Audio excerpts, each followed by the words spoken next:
The moment I stepped on the airplane with the floor humming beneath my feet, I knew that I would have no regrets.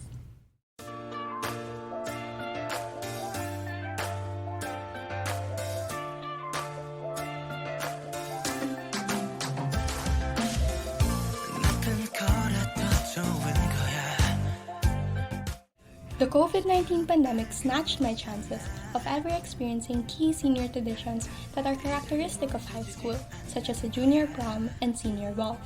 It stole my chances of ever spending my senior years seeing my friends and teachers every day or participating in exciting projects on the school grounds and competitions. Because of the pandemic, I haven't been able to travel with my loved ones or go outside for even the simplest of pleasures. However, as I danced and sang along with thousands of other armies in SoFi Stadium, as we ate delicious food in Los Angeles, and as we looked out upon new and breathtaking places, I was able to forget about everything I felt I had lost. I just felt so grateful for everything. I stopped dwelling on what could have happened, but what could happen. And I felt something that I hadn't felt in a long time. Hope.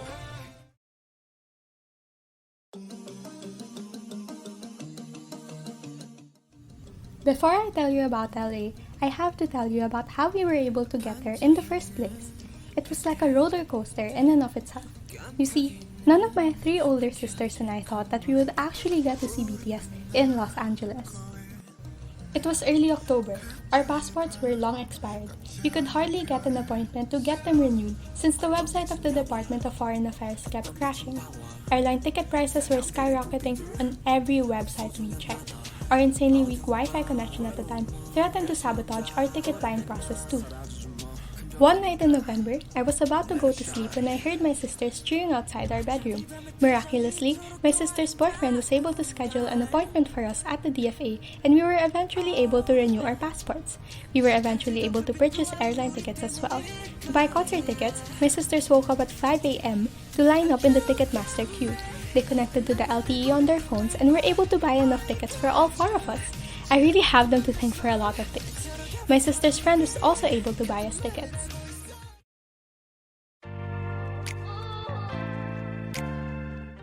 In the airport and on the airplane, since we wanted to avoid COVID-19, we made sure to keep our masks on and avoid touching surfaces as much as possible. We also waited until around 30 minutes after everybody else finished eating on the airplane to eat our own meals. I was looking terrified of the airplane, like I finished my food in 5 minutes. Or maybe I was just hungry. Anyways, before I knew it, the 12-hour airplane ride over 11,500 kilometers was over. We actually met an army who was sitting right behind us on the airplane. There were also tons of armies at immigration, their BT-21 stuffed toys, pillows, and wallets, signaling to us like lighthouses. I'm not kidding when I say my excitement was through the roof. You must understand, I've barely been outside since March 2020.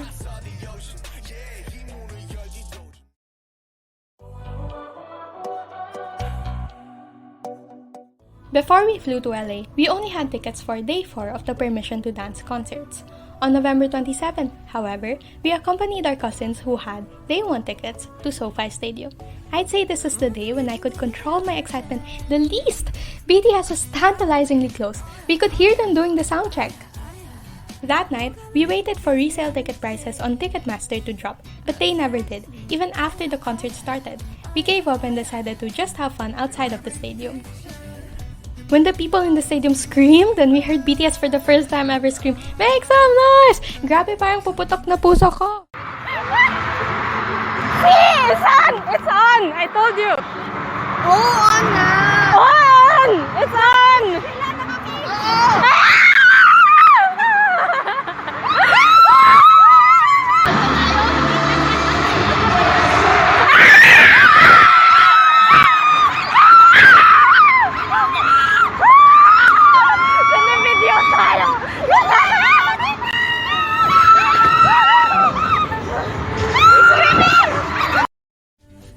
I swear, I was going crazy even if I couldn't see BTS myself. Or maybe that's why I was so crazy.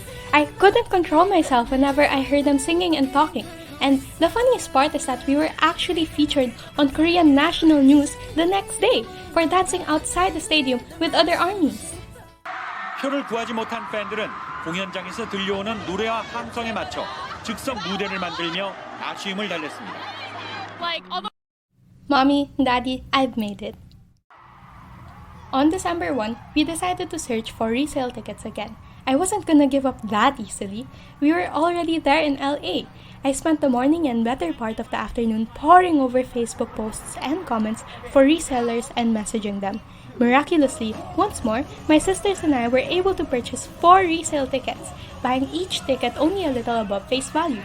We met up with the armies that we bought from, and they were super nice, so shout out to them. 7 p.m., section 533, row 12, seat 5. As you can probably guess, the suspense was crazy in the few minutes leading up to the concert. We were so high up, I was scared of standing up because I thought I would actually topple over and fall all the way to the ground. Once BTS appeared, however, I couldn't stop myself from standing up, jumping, dancing, and singing along with them. From section 500, we couldn't really see their faces on stage. They just looked like little insects. It could have been anyone down there, but the gigantic screen really proved that I was seeing them in the flesh. Kim Namjoon, Kim Seokjin, Min Yoongi, Jung Ha-seok, Park Jae-min, Kim Taehyung, Jung Jungkook, BTS! The concert was legendary and I screamed my lungs out.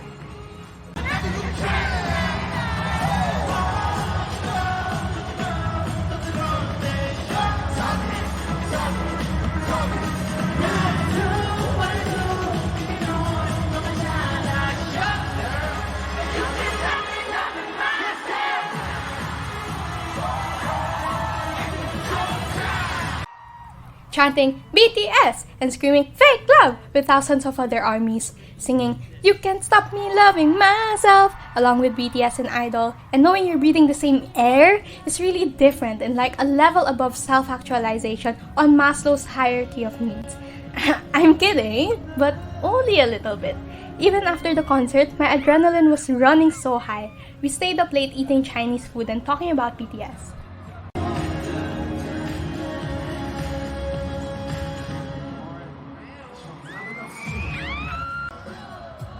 On December 2, I saw BTS from section C108, which was directly on the left side of the stage. We were so close to them, we could actually see the features on their faces, especially whenever they went to our side. Grabe yung kilig ko tuwing tumitingin sila sa side namin. Kahit pawis na sila, gusto ko pa rin silang lahat yakapin. During the quiet moments, I would scream, Mahal kita, Japan! Hoping that the air molecules could somehow pull a miracle and carry my voice over the stadium to be heard on the live stream and represent all the Filipino armies out there. But I don't think I was successful, but it was fun, and I was able to make the armies behind me laugh. When I watched my concert videos again, I realized why they were laughing so much.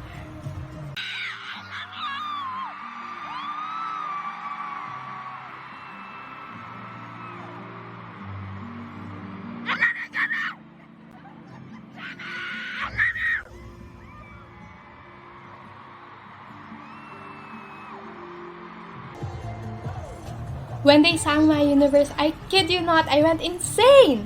None of us expected to hear it. There were these gigantic planets floating in front of us, and Chris Martin popped out of nowhere. Parang lilipad na ako sa kakatalon at saya. Kahit out of tune, kumakanta pa rin ako. Ang saya talaga sumayaw kasama ng BTS, as in, walang manghuhusga sa'yo kahit mukha ka ng bulate.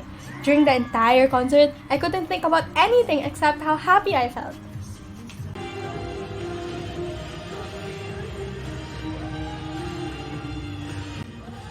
There will be experiences and memories I'll never get to have, but there are also things that I can still have. Seeing BTS jolted me out of my languishing for the past 2 years and imprinted on my mind that, yes, I'm still young, I still have dreams. There are so many more opportunities and experiences that I can have in the future. The world isn't over yet. For the first time in forever, I felt peaceful.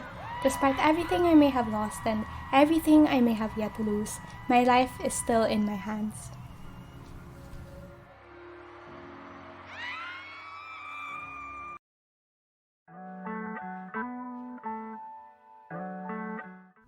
If you're still watching at this point, wow, thank you! Now, it wasn't just the concert that made our time in Los Angeles super memorable. A few months ago, I was randomly thinking to myself, what would we say to Son Sung-duk if you met him? While we were in LA, we went to Disneyland. And out of the thousands of people who went to Disneyland that day, we managed to pass by none other than Son Sung-duk.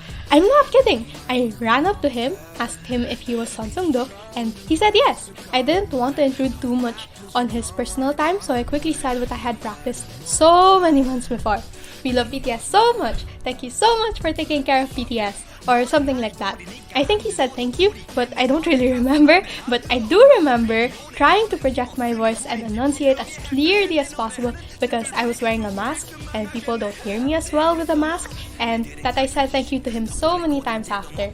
Shout out to all of the debaters who have ever given me a point of information in the middle of my speech, forcing me to think at lightning speed. All of you prepared me for that moment. When you're starstruck like that, seeing someone you've only seen on screen, it's impossible to think. My 3 older sisters were rendered speechless in front of him. He was also so nice, allowing us to even take a picture with him. I recommend practicing her lines beforehand. You'll never know when you'll actually run into someone like Son Sung-duk, so I recommend that you prepare. And I was just so happy. I was drunk on glee, and the excitement of meeting him lasted long after. I was still jumping around Disneyland and on the rides. In 50 years or so, I'll probably still look upon that moment with pride and fondness at how innocent a fangirl I could be. We also went on a BTS pilgrimage on one of the days that we were in Los Angeles. In the morning, we went to Sepulveda Dam or Sepulveda Dam. I'm not really sure. Based on your preference, I guess. It was funny because while we were dancing around to On, a guy in a pickup truck arrived and asked us, "Do you have a permit to be here?" And my cousin-in-law was so confident. He said no without skipping a beat. Then the guy in the pickup truck replied that as long as we're not doing graffiti, he'll let us go. Yay! It was so fun being where BTS had been. Like, it was where they danced to On, where they got their makeup done, their sweat fell on that concrete, guys. It was so cool.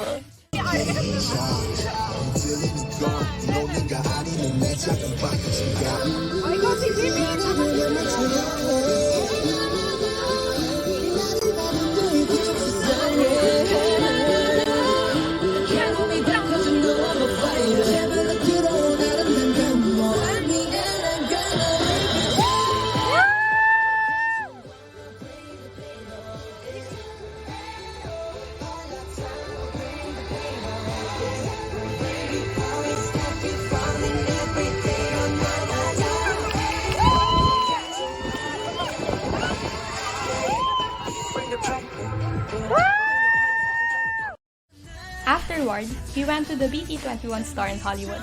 The line wrapped around the block like crazy, so we decided to get ice cream instead. At 5:30 p.m., we lined up at the Gazi Kopchang, which is BTS's favorite restaurant in LA, or one of their favorites. The army that we met in line were very kind and funny and made the 4-hour wait a lot more bearable. When we got inside, the food was delicious.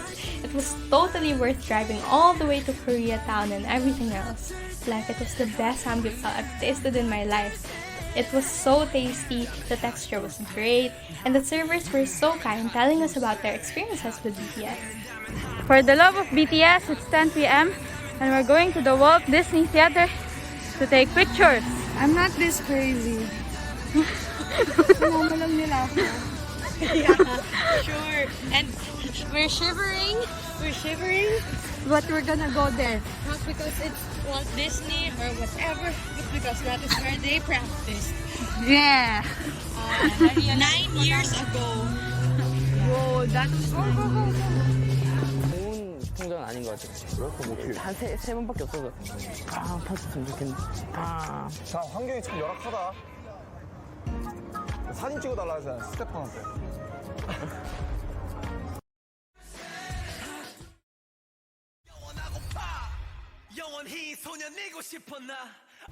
Throughout our time in Los Angeles, I just felt really happy.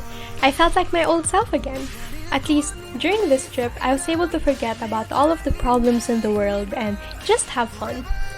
During the concert, I just felt pure happiness in every sense of the word. It felt like the thrill of winning first prize during the Mooncake Festival, seeing someone you love come home fully recovered from the hospital, and the joy of getting a gift you wanted for a long time on Christmas Day all rolled into one. Thanks for watching and accompanying me on reminiscing about this amazing journey. May you also see BTS many, many times throughout the course of your amazing lives.